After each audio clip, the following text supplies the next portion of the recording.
Assalamu alaikum, que la paix soit sur vous.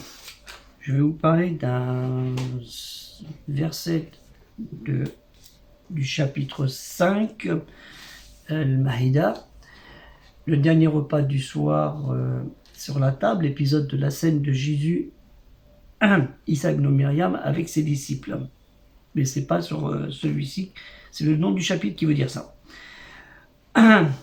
Au 51, verset 51, Allah Ta'ala, Dieu le Très-Haut exalté soit-il, nous dit « Vous qui croyez, ne prenez point les Juifs et les chrétiens, les Nazaréens, pour alliés, ils sont alliés les uns des autres.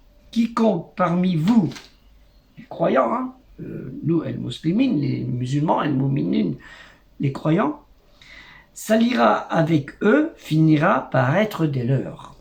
Dieu ne mettra point sur la bonne voie les gens injustes. » Donc c'est très important de comprendre ce verset. Et dans l'explication qu'on peut y trouver, nous trouvons le terme allié, wali, pluriel, aoulia. Nous avons à plusieurs reprises déjà traduit ce mot dont le sens est complexe. Ami, patron, seigneur, bienfaiteur, protecteur, compagnon, partisan, etc. De la racine wala, variable waliya, signifiant être proche de, être contigu, suivre, etc. Donc à ce sujet, je vous invite à revoir ce livre que je vous ai présenté dans une dernière vidéo, qui vous expliquera ça. Et là, donc ici, le sens, dans ce verset, hayat, le sens est précisé par l'événement auquel se rapporte ce verset. Il s'agit des Médinois musulmans liés avant leur conversion à l'islam, l'obéissance dans l'obédience. C'est ce que je veux dire. Il s'agit des musulmans de Yatrib, musulmans, de la future Médine, qui étaient alliés aux Juifs par des pactes privés d'assistance. L'hostilité croissante des Juifs à l'égard de l'islam amena leurs alliés musulmans à soumettre leur cas de conscience au prophète.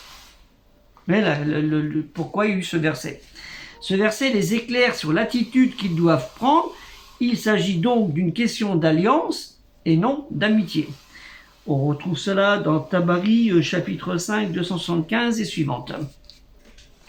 Et nous trouvons, alors ça c'est une référence que vous pouvez trouver là, dans cette annotation, cette explication par-ci, Hamza Abou Bakr, une très bonne interprétation.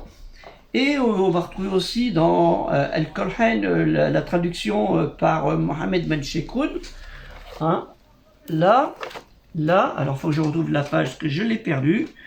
53, 51, excusez-moi, qui dit Dieu Ta'ala, Allah Ta'ala a interdit d'avoir des rapports de protection d'alliance avec les Juifs et les chrétiens. Donc c'est en fait les musulmans de Médine, de Yatrib, l'ancienne Yatrib. Ce sont les ennemis de l'islam en ce moment. Ils étaient alliés, ils s'allient entre eux. Il ne faut pas les prendre pour amis, pour alliés, protecteurs, assistants. Il ne faut pas mettre une relation avec le conflit actuel qu'on voit, le conflit palestinien, israélien et les Français qui sont avec les Juifs contre les musulmans, alors qu'il y a beaucoup de Français, comme on le voit, qui sont avec les musulmans contre les Juifs. Il faut se méfier d'eux, ne pas les tenir informés de ces projets. Une grande menace pèse sur celui qui agit dans le sens contraire. Celui qui cherche à se rallier à eux, à les soutenir, à solliciter leur aide. Solliciter leur aide. Vous avez beaucoup de musulmans qui viennent du monde arabo-musulman ou autre, africains, musulmans ou autres, qui viennent chercher l'aide des juifs, pas des juifs, mais des chrétiens. Et bon, il y a des juifs en France quand même, il y a quand même une grosse communauté qui aide. Donc, il faut savoir ce qu'on veut dans la vie. Ce sont en effet des hypocrites. Oui, ceux qui se comportent comme ça, ce sont des hypocrites qui adoptent de telles attitudes à leurs égards qui finissent par conséquent par faire partie d'eux. Par être des leurs, ils ne seront pas guidés par Dieu, Allah Ta'ala, Dieu le Très-Haut exalté soit-il. Donc c'est important de comprendre le sens, la signification de ce verset dans le contexte qui s'est passé dans cette ville de Yathrib, qu'on appellera plus tard El-Médina, El-Munawwara, qui était très conflictuel, non pas au début, mais assez rapidement, jusqu'à l'événement de 624, que j'ai dit dans le Surat Tawbah dernièrement, où les Juifs ont été expulsés, et puis après, dans les autres villes, pareil. Mais l'expulsion des Juifs s'est fait pendant un certain temps. Ça a pris du temps.